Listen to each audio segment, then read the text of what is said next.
كده عملنا مع بعض احلى كرواسون.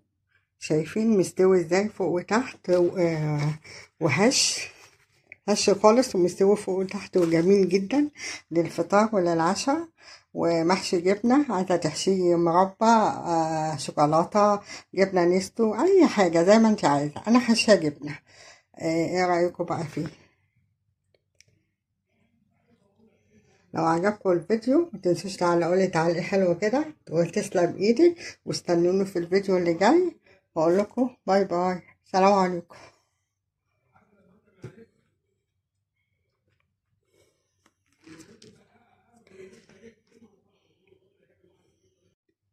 أعوذ بالله من الشيطان الرجيم، بسم الله الرحمن الرحيم. ازيكم حبايبي، عاملين ايه؟ يا رب تكونوا بأحسن صحة وأحسن حال. النهاردة نعمل مع بعض فيديو خفيف كده وحلو ولأطفالنا يعني ولينا للفطار أو للعشاء. هنعمل كروسو.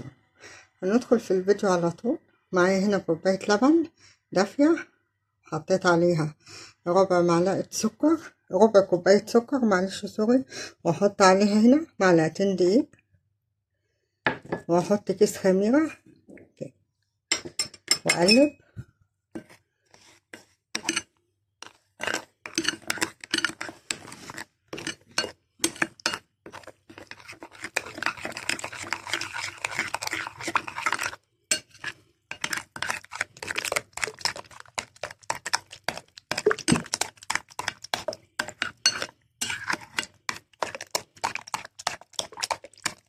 اقلبهم كويس وارجع لكم.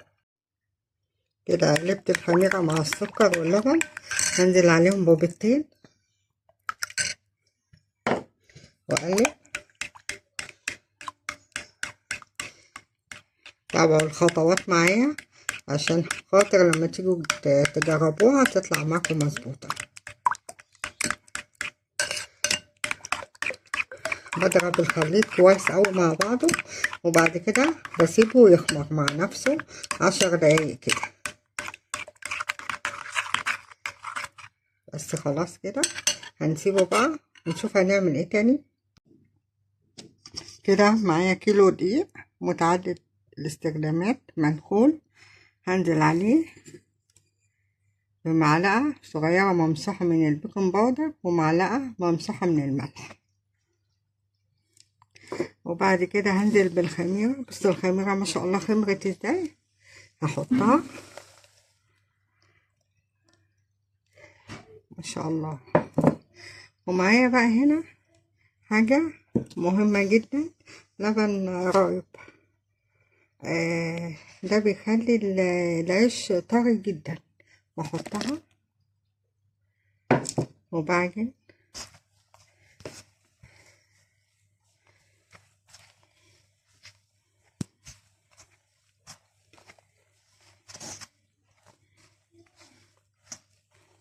اروح اعجن عشان هياخد وقت، مش عايزة اطول الفيديو. هعجن فيه لغاية ما الم العجينة.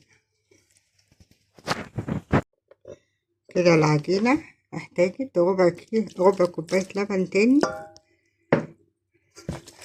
هو انت العجينة شايفاها في ايدك زي ما هي طويلة، يعني انا عشان العجينة لسه في ايدي من تحت زي ما انتوا شايفين كده، فانا حطيت شوية لبن تاني وهروح اكمل عشان لسه السمنة كمان ما كترش فيها لبن.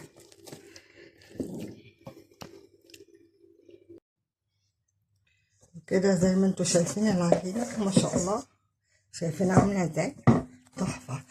تعجنيها بقى لغاية ما تبقى طرية كده ومتماسكة معاكي كده. خلاص انا هنا عندي ربع كيلو زبدة، يعني مش سخنة ولا هي متلجة، لا بصي سايبة كده. هحطها عليها واروح اكمل عجن.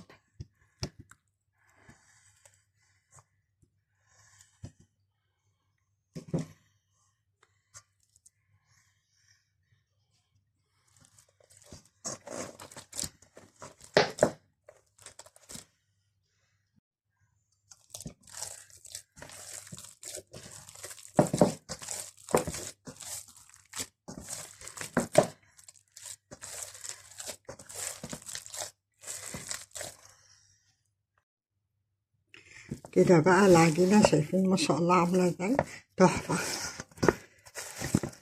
اتلمت بالزبدة وبقت جميلة. هسيبها بقى تخمر وارجع لكم تاني.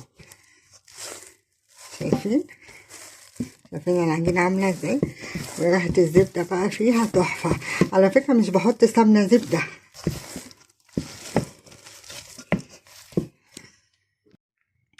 كده انا خلصت العجينة، بس هدهن وشها بحتة سمنة كده عشان خاطر ما تعملش وش، بحتة زبدة اقصد، عشان الوش ما ينشفش معانا. واسيبها بقى تخمر براحتها، مش هستعجل عليه. بس بص العجينة ما شاء الله عاملة ازاي، تحفة.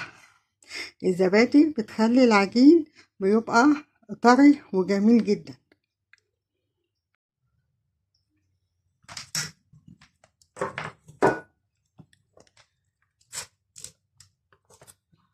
نقسمها كده، هنجيبها كده 7 مثلث يعني، كده وكده، بس كله يبقى مقاس واحد.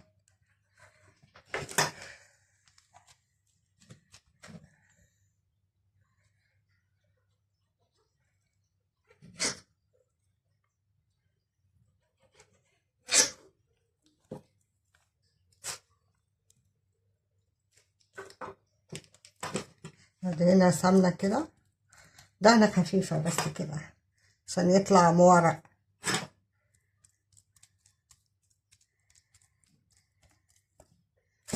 واجي هفتحها كده، افتحها كده فتحة صغيرة، وافتح التانية كده، ودي كده.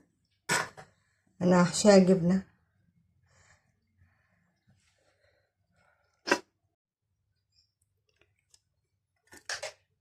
كده بقى. دي اخر واحدة، هعملها على 3 بس. شايفين عاملاها مربع برضو، مثلث برضو، بالسكينة كده وكده. سهلة جدا، مش محتاجة اي حاجة. وكده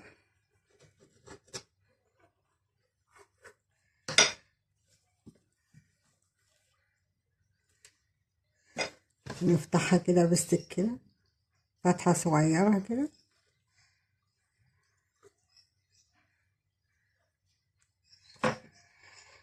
طيب هنا هندهنها الأول مسحة سمنة كده بسيطة.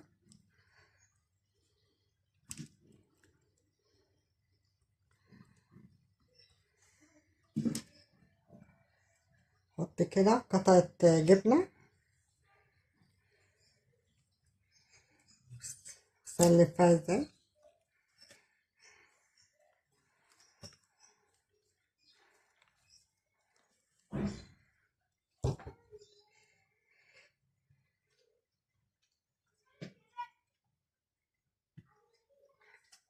هنعمل التانية زيها، هنحط قطعة الجبنة ونلفها برضو نفس اللفة.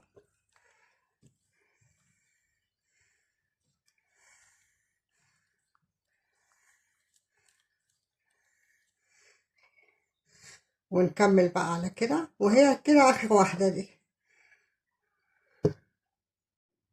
واحدة بقى بالشوكولاتة. أنا عندي شوكولاتة سيحتها في حمام بخار، بلف كده زي ما بقولك، بتشدي وانتي ماشية بتشدي.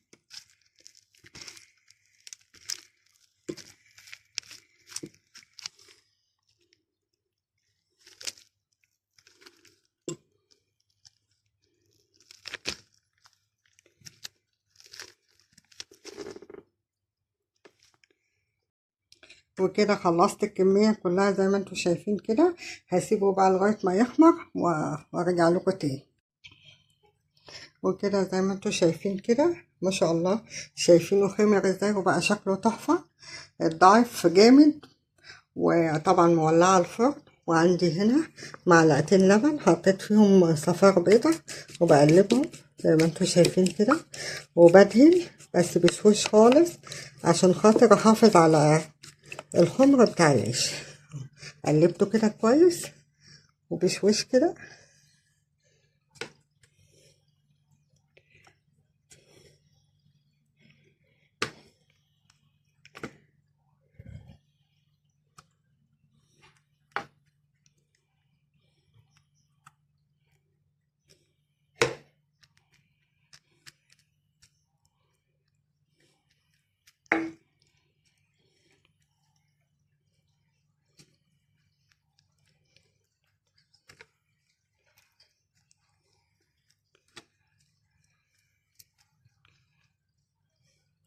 أكمل وأرجع لكم.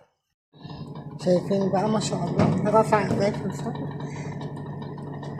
تحفة. رفع وما شاء الله قرب يستوي.